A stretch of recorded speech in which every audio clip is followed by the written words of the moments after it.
The following episode is based on publicly available sources and is intended for educational purposes only. It includes details of violence and may not be suitable for all listeners. Discretion is advised.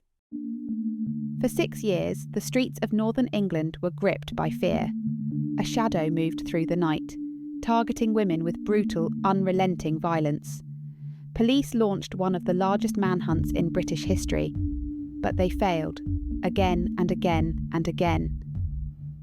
In every crime, there's the story you hear, and the truth buried beneath it. You're listening to The Case Room, where we dive deep into true crime stories from around the world, one case at a time. Episode 4, The Yorkshire Ripper, Peter Sutcliffe's Reign of Terror. Before we open today's case, please note that this episode discusses themes of extreme violence, sexual violence, murder, and institutional failure. Some listeners may find this content distressing. Listener discretion is strongly advised. In the 1970s, the industrial heartlands of northern England, cities like Leeds, Bradford, and Manchester, were grappling with economic decline. Factories closed, unemployment soared, and communities faced mounting hardships. Amid this backdrop of social unrest and uncertainty, a series of brutal murders began to unfold, casting a long shadow over the region. The media dubbed the unknown killer the Yorkshire Ripper, drawing parallels to the infamous Jack the Ripper, who had terrorised London nearly a century earlier. The moniker added a sensational dimension to the crimes, fueling public fear and fascination. Women were advised not to go out alone at night, and the atmosphere in the affected cities grew increasingly tense. Law enforcement launched one of the most extensive manhunts in British history. Over 300 officers were assigned to the case, conducting thousands of interviews and following up on countless leads. Despite these efforts, the investigation was hampered by a series of missteps and false leads, including a hoax tape and letters from someone claiming to be the Ripper, which diverted attention and resources for months. The public's trust in the police began to erode as the murders continued unabated. Critics pointed to systemic issues within the investigation, including a reliance on outdated record-keeping methods and a dismissive attitude towards some victims, particularly those involved in sex work. These shortcomings would later be scrutinised in official inquiries and reports. The case of the Yorkshire Ripper remains one of the most notorious in British criminal history, not only for the heinous nature of the crimes, but also for the profound impact it had on policing practices, media reporting, and societal attitudes toward violence against women. As we delve deeper into this case, we'll explore the life of Peter Sutcliffe, the details of his crimes, the investigation that sought to stop him, and the lasting legacy of his actions. Chapter 1. Peter Sutcliffe's Early Life. Peter William Sutcliffe was born on June 2, 1946, in Bingley, West Yorkshire, into a working-class Catholic family. His father, John, was a mill worker known for his strict demeanour, while his mother, Kathleen, was a homemaker who provided a nurturing presence in Peter's life. From an early age, Peter exhibited introverted tendencies, often preferring solitude over social interaction. Sutcliffe's childhood was marked by domestic turbulence. Accounts suggest that his father was physically abusive, instilling a sense of fear and insecurity within the household. Peter was particularly close to his mother, and witnessing her mistreatment may have had a profound impact on his developing psyche. Academically, Sutcliffe struggled. He left school at the age of 15, taking on a series of menial jobs to support himself. Among these was a position as a gravedigger at Bingley Cemetery. Colleagues noted his unusual enthusiasm for the role, with some reporting that he would volunteer for extra shifts and seemed to derive a peculiar satisfaction from the work. This period is often cited as a formative time in Sutcliffe's life, potentially fueling his later morbid fascinations. In 1967, Sutcliffe met Sonia Surma, a teacher of Ukrainian and Polish descent. The couple married in 1974 and settled in Bradford.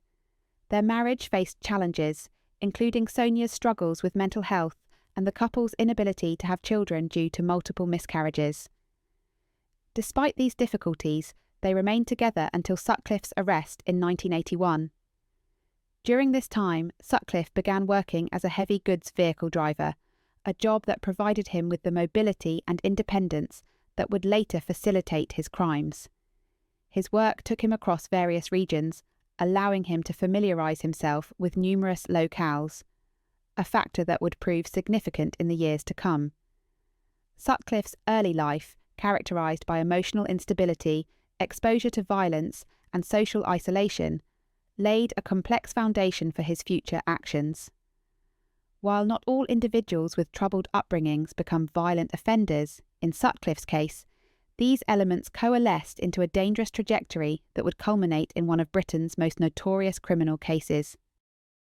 Chapter 2. The Monster Rears Its Ugly Head. 1969. Before the headlines, before the name Yorkshire Ripper would come to haunt northern England, Peter Sutcliffe was already showing signs of the darkness that lurked beneath an ordinary facade.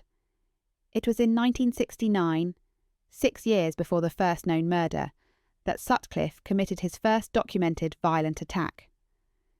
At the time, he was 23 years old, working as a lorry driver and harbouring a deep, simmering resentment toward women, especially sex workers.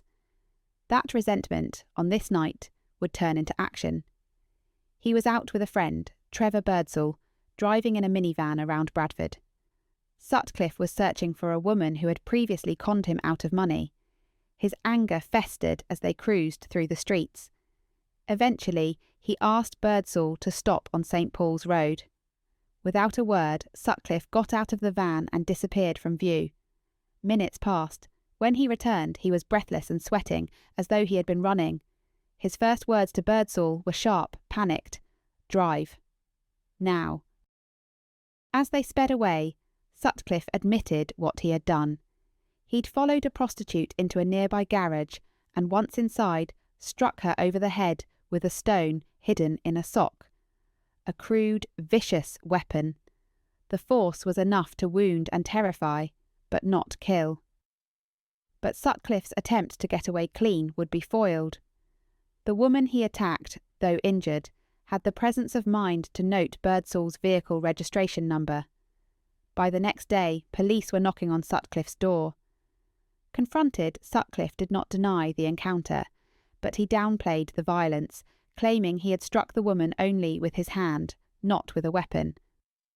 Surprisingly, disturbingly, this first brush with justice would result in nothing more than a warning. The victim chose not to press charges, and officers told Sutcliffe he was very lucky. He was indeed, and emboldened by that luck, and the knowledge that he had escaped real consequence, Peter Sutcliffe's taste for violence would only grow from here. 1975. In 1975, Peter Sutcliffe's violent tendencies escalated, marking the beginning of a series of brutal attacks and murders that would terrorise northern England. July 5th, 1975, Keighley. 36-year-old Anna Ragulskij was walking alone when Sutcliffe struck her from behind with a hammer, rendering her unconscious. He then slashed her abdomen with a knife. A neighbour's sudden appearance interrupted the assault, causing Sutcliffe to flee. Ragulskij survived after undergoing brain surgery, but was left with lasting psychological trauma. She later said, "I've been afraid to go out much because I feel people are staring and pointing at me. The whole thing is making my life a misery. I sometimes wish I had died in the attack." August 15th, 1975, Halifax. 46-year-old Olive Smelt encountered Sutcliffe, who engaged her in conversation before attacking her with a hammer, fracturing her skull. He then slashed her lower back with a knife. Smelt survived the attack, but the psychological impact was profound and suffered severe emotional and mental trauma. She later told Detective Superintendent Dick Holland that her attacker had a Yorkshire accent, but this information was ignored. August 27th, 1975, Silsden. 14-year-old Tracy Brown was walking home when Sutcliffe attacked her with a hammer, striking her multiple times. A passing car startled him, prompting his escape. Brown survived the assault, and in 1992, Sutcliffe confessed to this attack. Brown later said, "We had walked together for almost a mile, for about 30 minutes, and I never once felt intimidated or in danger." October 30th, 1975, Leeds. 28-year-old Wilma McCann, a mother of 4, was the first of Sutcliffe's murder victims. After a night out, she was attacked by Sutcliffe, who snuck up behind her and struck her with a hammer and stabbed her 15 times in the neck, chest and abdomen. Her body was discovered near Prince Philip Playing Fields. An extensive inquiry involving 150 officers of the West Yorkshire Police and 11,000 interviews failed to identify Sutcliffe. 1976. The year 1976 would mark a chilling escalation in Peter Sutcliffe's violence. No longer content with attacks alone, he now took another life, one marked by extreme cruelty.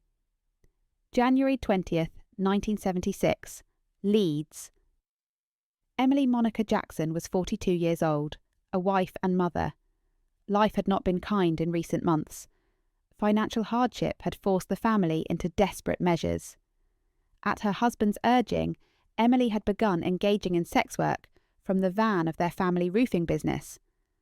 On this bitter January night, she was outside the Gaiety pub on Roundhay Road when she encountered Sutcliffe. He offered her a lift. She accepted. He drove them to a derelict stretch of Enfield Terrace, part of the bleak Manor industrial estate. There, away from watchful eyes, Peter Sutcliffe attacked with terrifying ferocity. First, a hammer blow to the head. Then, dragging her semi-conscious body into a rubbish-strewn yard, he retrieved a sharpened screwdriver. He stabbed Emily Jackson 52 times, in her neck, chest and abdomen. And with cold deliberation he stamped on her thigh, leaving behind a clear imprint of his boot. The body, brutalised and abandoned, would be discovered shortly after. The public would learn her name. But at this stage, few connected the dots between this savage murder and the growing pattern. 4 months later, Sutcliffe would strike again, but this time the victim would live to tell the tale. May 9th, 1976, Leeds, Roundhay Park. 20-year-old Marcella Claxton was walking home from a party in the early hours when Sutcliffe pulled alongside her in his car. Offering a lift, he seemed, on the surface, polite, unthreatening. She accepted, but when Marcella asked him to pull over so she could relieve herself, the situation turned. As she exited the car, without warning, Sutcliffe struck from behind, a hammer blow aimed at the back of her head. But Marcella survived. Despite suffering catastrophic injuries, requiring multiple brain surgeries, she retained enough memory to later testify against Sutcliffe at his trial. Tragically, she had been 4 months pregnant at the time of the attack and would go on to miscarry her child. In the years that followed, she suffered blackouts, chronic depression, and lasting trauma, yet displayed extraordinary courage in facing her attacker in court. 2 victims, 2 lives forever altered, one silenced, one scarred, but determined to speak.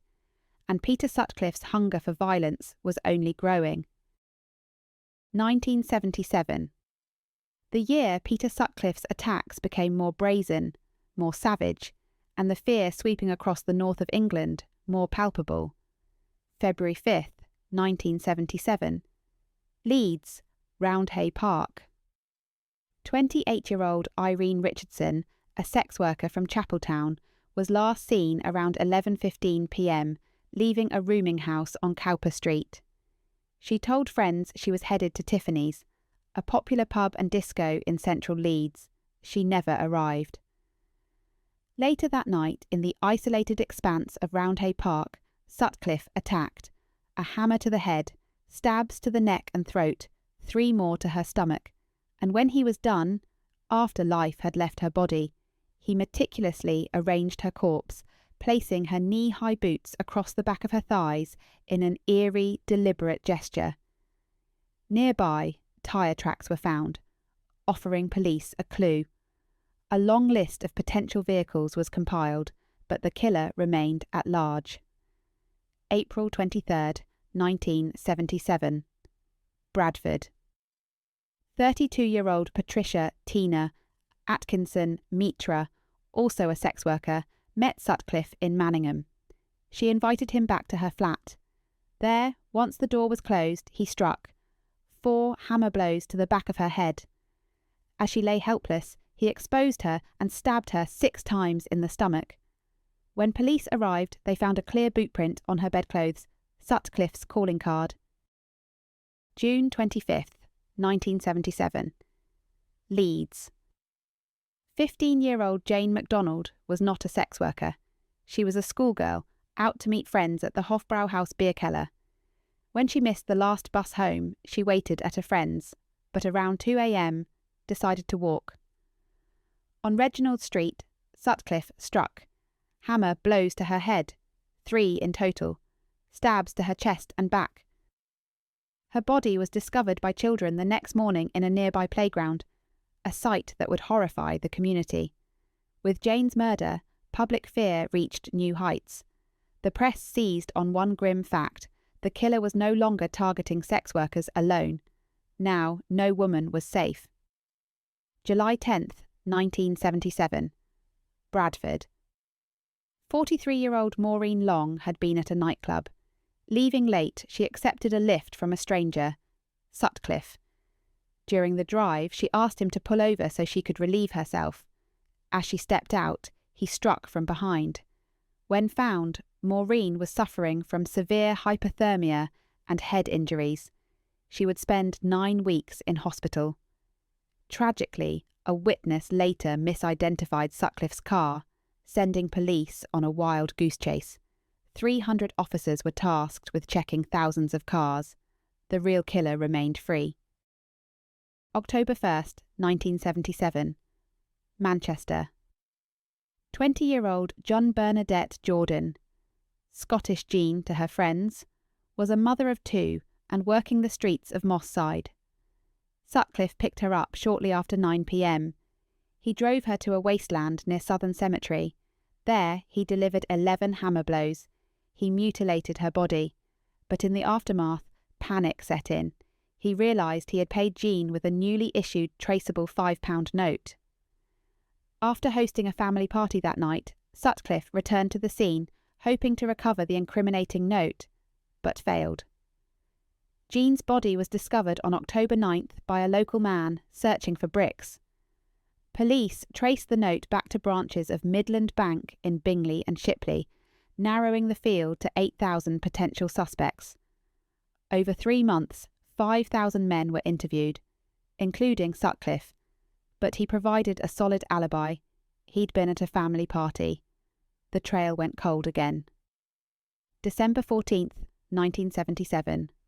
Leeds. 25-year-old Marilyn Moore, a sex worker, agreed to meet Sutcliffe in his black Sunbeam Rapier. On Wasteland near Scott Hall, he attacked her in the back of the car, a hammer blow. But this time, as he struck again, Sutcliffe lost his balance. It was enough. Marilyn fought back and escaped with severe head injuries. Police recovered tyre tracks matching those from John Jordan's case. A photo fit of the attacker was created, one that closely resembled Sutcliffe. Survivors' descriptions, too, were alarmingly consistent. Moore even provided an accurate description of his distinctive car. Still, when Sutcliffe was later interviewed, he once again managed to slip through the net. By year's end, Peter Sutcliffe had left 6 victims dead and many more lives scarred. Despite clues, near misses, and close calls, the Yorkshire Ripper remained free, for now. 1978. A year when opportunities were missed, and Peter Sutcliffe's compulsion to kill spiralled further out of control. At the start of that year, one small window of hope quietly closed. Police, having failed to trace the £5 note given to John Jordan, officially abandoned that line of inquiry in January 1978. Sutcliffe had already been interviewed about the note, and cleared. Incredibly, he would be contacted by the Yorkshire Ripper investigation several more times, only to be dismissed again and again. Meanwhile, his need to kill grew ever more urgent.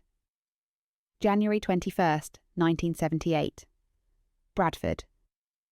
21-year-old Yvonne Pearson was working the streets of Bradford that cold January night. She was a young mother trying to survive. Sutcliffe picked her up, drove her to Lum Lane, and attacked with his now familiar weapon, a ball-peen hammer. He struck her repeatedly about the head. When she fell, he jumped on her chest, using his full weight to crush and injure her.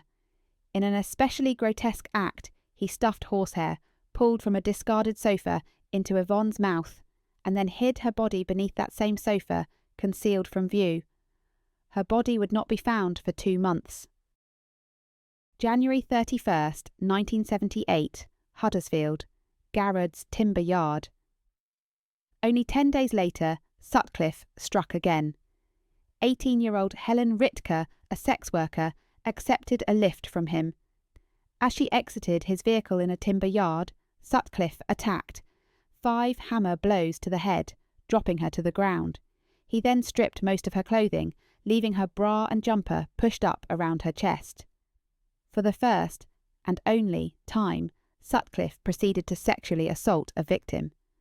When Helen staggered to her feet, bleeding and dazed, he struck again. More hammer blows to the back of her head.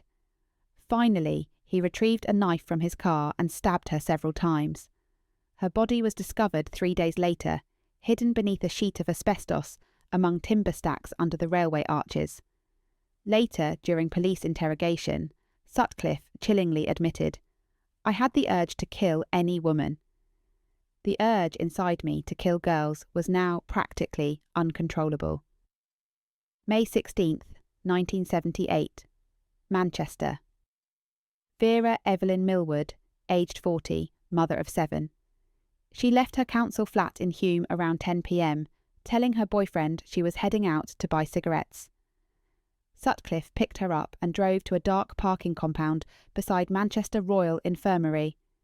As Vera got out of the car, he struck, hammer first. Then came the knife. He slashed across her stomach and stabbed her repeatedly. Even after death, Sutcliffe continued. He dragged Vera's body against a fence and stabbed her again. By the summer of 1978, Peter Sutcliffe had killed 3 more women, and the sense of panic across northern England was intensifying. And yet, despite tyre tracks, photo fits, and survivor descriptions, the killer remained in the wind, and he was not finished. 1979. A year when the Yorkshire Ripper grew bolder. A year when police, overwhelmed by leads and haunted by mistakes, began chasing the wrong shadows, and a year when more lives would be lost. March 2nd, 1979. Horsforth College. 22-year-old Irish student Anne Rooney was attacked on the college campus in Horsforth. She was struck 3 times from behind, likely with a hammer, suffering severe head injuries. Anne survived, and from her hospital bed at Leeds General Infirmary, under the care of Professor David G., she gave police a description of her attacker and his car. It matched Sutcliffe. His distinctive sunbeam rapier, already flagged numerous times in red light areas of Leeds and Bradford, was mentioned yet again. But no arrest came, no charges were filed, and years later, in 1992, Sutcliffe would calmly confess to this attack, as he would to the 1975 assault on Tracy Brown. Still, the Director of Public Prosecutions ruled it was not in the public interest to pursue further charges. April 4th, 1979. Halifax. Savile Park Moor. ... It was just before midnight. 19-year-old Josephine Whittaker, a clerk, was walking home across the quiet expanse of the moor. From the shadows, Sutcliffe emerged. A hammer blow from behind, another, once she collapsed, then the screwdriver, 21 stab wounds to her chest and stomach, 6 more to her right leg. Another life stolen, but police efforts would soon be misdirected. A tape recording arrived, addressed to Assistant Chief Constable George Oldfield. The voice said, "I'm Jack. I see you're having no luck catching me. I have the greatest respect for you, George, but Lord, you're no nearer catching me now than 4 years ago when I started. The voice had a Wearside accent, narrowed to Castletown, Sunderland. Police poured resources into finding this Wearside Jack. They scoured the northeast, chasing this new lead. The killer, they were convinced, must be from Sunderland. But it was a cruel hoax. The man behind the voice, John Humble, was an unemployed alcoholic, later caught through DNA evidence in 2005. He would be sentenced to 8 years for perverting the course of justice. But back in 1979, his lies diverted precious time and let Sutcliffe continue his spree. September 1st, 1979. Bradford. Around 1 a.m, Barbara Leach, a 20-year-old university student studying social psychology, left a pub to walk home. She never made it. Sutcliffe followed her, struck her with his hammer, dragged her behind a low wall into the shadows of 13 Backash Grove. There he exposed her body, used the same screwdriver that had killed Josephine Whittaker, stabbing again and again. Then, in an almost ritualistic act, he covered Barbara's body with an old carpet, weighing it down with stones, a futile attempt to hide yet another atrocity. This latest murder shocked the public, not just for its brutality, but because Barbara Leach was not a sex worker. She was a student. The lie that only certain women were targets was shattered. Police launched an expensive campaign, still chasing the Wearside Jack lead. Meanwhile, Sutcliffe was interviewed twice more in 1979. He matched forensic evidence. He was already on the list of suspects connected to the £5 note, but somehow, again, he slipped through the net. By year's end, the Yorkshire Ripper remained free, and the city of Bradford was about to enter another year of fear. 1980. Peter Sutcliffe was running out of time, but no one knew it yet. The year would see his killing reach its most frenzied pace, even as police unknowingly closed in. June 26, 1980. In a twist of fate, Sutcliffe was pulled over for drunk driving and arrested. He now faced a court date in January 1981, but the impending trial seemed to fuel, not quell, his bloodlust. August 20th, 1980. Marguerite Walls, 47 years old, worked as a civil servant. That night she left her office between 9:30 and 10:30 p.m, heading home to Farsley on foot. She never arrived. Sutcliffe stalked her. Near a driveway he struck a hammer blow to the back of her head, knocking her down. As he continued his assault, he screamed, "Filthy prostitute!" though Marguerite was not involved in sex work. Intent on moving her body, Sutcliffe tied a rope around her neck, dragged her 20 yards into a high-walled garden, and there suffocated her. He stripped her nearly naked, save for her tights, and hastily covered the body with grass and leaves before disappearing into the night. September 24th, 1980. Headingley. Dr. Upadhyaya Bandara, a 34-year-old doctor from Singapore, was walking home after seeing friends. Sutcliffe followed her into a narrow alley. A hammer blow from behind rendered her unconscious. But before he could continue, something startled him. Panicked, he tried to drag her away using a rope looped around her neck, then fled the scene. Dr. Bandara survived, but would carry the trauma forever. October 25th, 1980. Chapeltown. Mo Leah, 21 years old, an art student at Leeds University, left a pub with friends, hurrying toward a bus stop. Down a dark street, Sutcliffe attacked. The blows were savage: a puncture wound to the back of her skull, a fractured cheekbone, a broken jaw, and numerous other bruises and scratches. Yet again, by sheer will and luck, Mo Leah survived. November 5th, 1980. Huddersfield. Teresa Sykes, just 16 years old, stepped out to visit a shop in Oaks. Sutcliffe struck from behind, but Teresa's boyfriend heard her screams and rushed out, forcing Sutcliffe to flee. She survived, though she was recovering from brain surgery when the killer was finally caught. November 17th, 1980. Headingley. 20-year-old Jacqueline Hill, a student at Leeds University, was walking home to her residence. Sutcliffe attacked with brutal precision. A hammer blow to the head, her clothes torn away, repeated stabbing. This was Sutcliffe's last known murder. The Ripper had claimed his 13th victim, but even as the public reeled, Sutcliffe remained free. November 25th, 1980. In a moment of conscience, or guilt, Trevor Birdsall, Sutcliffe's old friend and unwitting getaway driver during the 1969 assault, came forward. He reported Sutcliffe to police. By this point, astonishingly, Peter Sutcliffe had been questioned 9 times in connection with the Ripper investigation. 9 times. And yet somehow he still walked free. The year was nearly over. Sutcliffe's crimes had spanned 6 years, but fate and police persistence were about to catch up with the man the country feared most. The net was finally closing. Chapter 3. The Arrest of Peter Sutcliffe. On the evening of January 2nd, 1981, a routine police patrol in Sheffield led to the apprehension of Peter Sutcliffe, bringing an end to one of the most extensive manhunts in British history.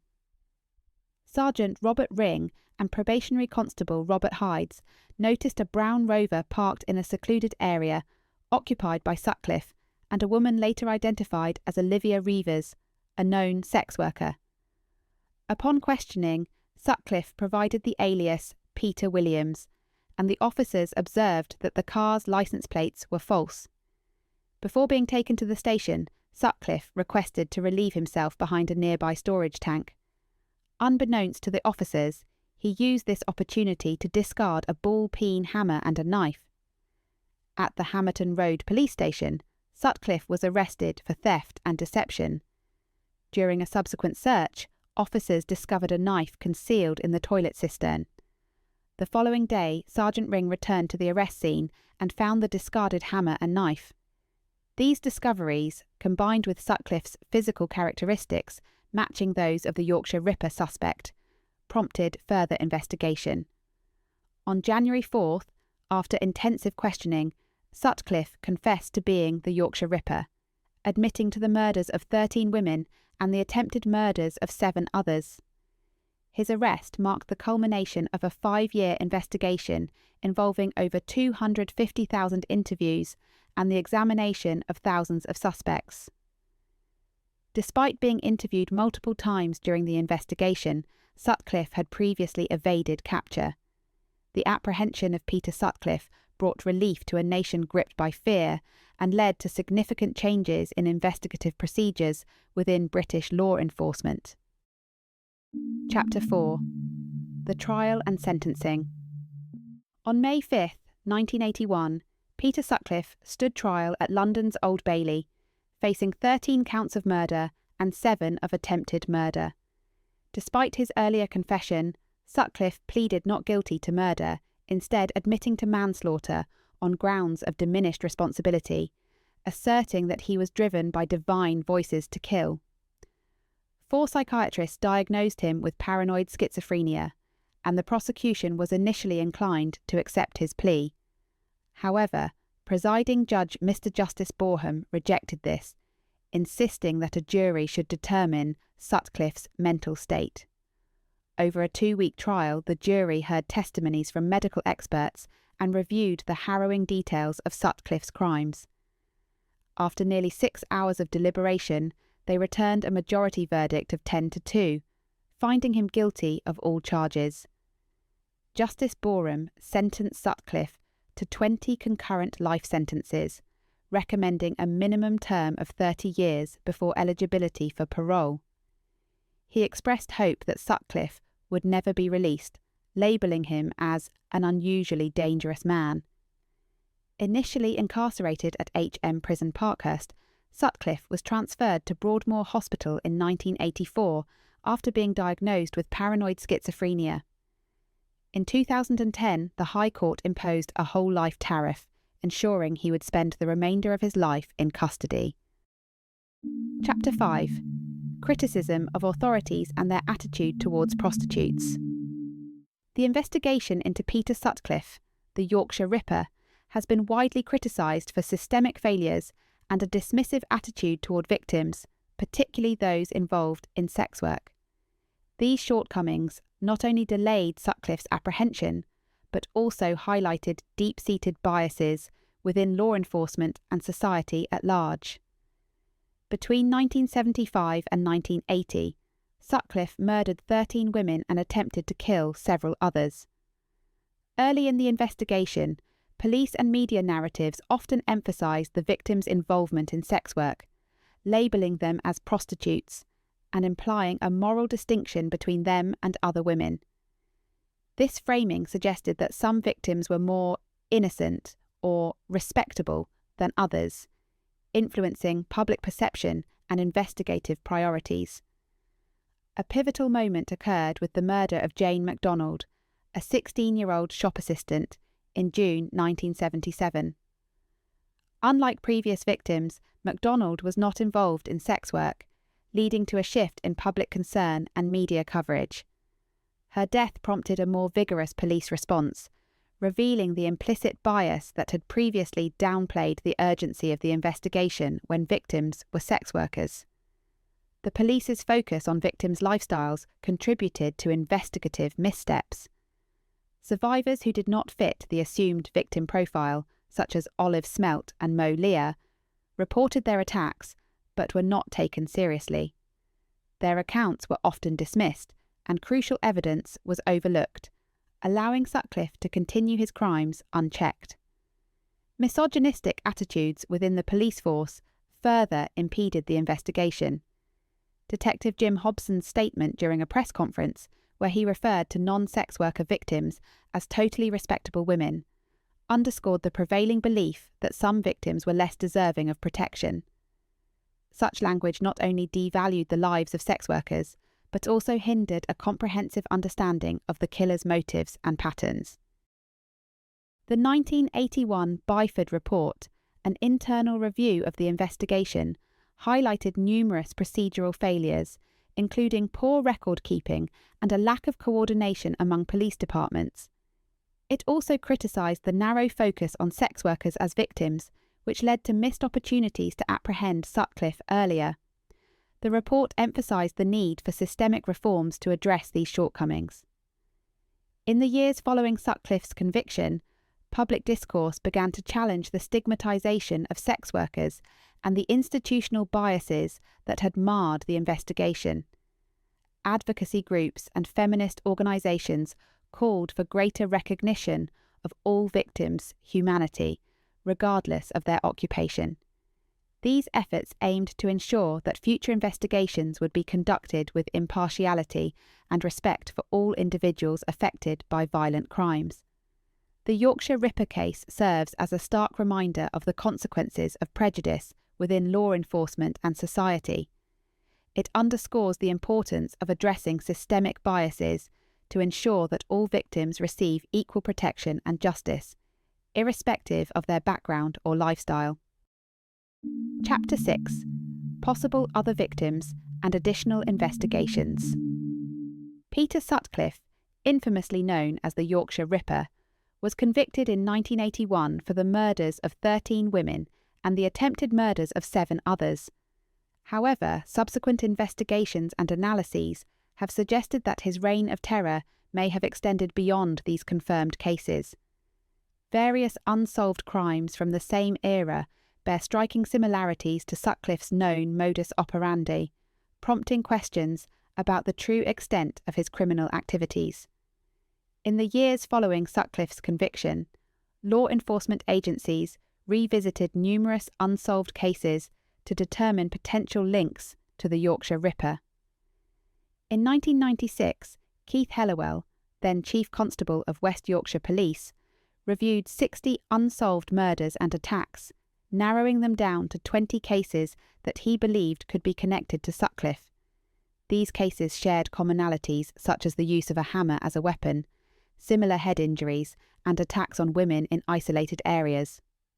One such case is the 1977 murder of Carol Wilkinson in Bradford. Initially, Anthony Steele was convicted for her murder, but his conviction was quashed in 2003 after it was revealed that he had been wrongfully imprisoned for 19 years. Investigators and authors have since posited that Sutcliffe may have been the actual perpetrator, noting similarities in the attack's nature and location to Sutcliffe's known crimes. Another case that has drawn attention is the 1975 murder of Joan Harrison in Preston. Her death was initially linked to the Yorkshire Ripper due to the brutal nature of the attack. However, advancements in DNA technology later excluded Sutcliffe as the perpetrator, highlighting the complexities and challenges in attributing unsolved cases to him. Operation Painthall, re-examining the past. In 2017, West Yorkshire Police initiated Operation Painthall, a comprehensive review of unsolved cases dating back to 1964 to determine if Sutcliffe could be linked to other crimes. The operation scrutinised 183 crimes and non-crime incidents, where Sutcliffe's involvement had been suggested, drawing from police records, public submissions, and media reports.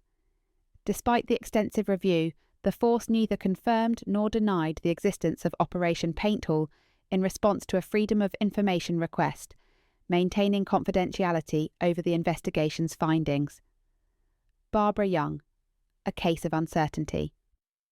On March 22, 1977, 29-year-old Barbara Young, a mother of two and sex worker from Doncaster, was found with severe head injuries in an alleyway. She had been attacked by a tall, dark-haired man, but the assault differed from Sutcliffe's known modus operandi, as Young was struck from the front and robbed. While Sutcliffe was interviewed regarding the case, no charges were brought against him, and the murder remains unsolved. Wendy Jenkins, a brutal murder in Bristol. In August 1979, 32-year-old Wendy Jenkins was found stabbed and beaten to death, partially buried in a sandpit at a Bristol construction site. Jenkins, who had turned to sex work due to financial hardship, was last seen leaving a pub late at night.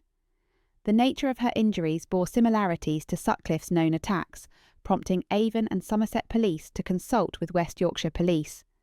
However, differences in the crime scene and lack of concrete evidence prevented any definitive link to Sutcliffe.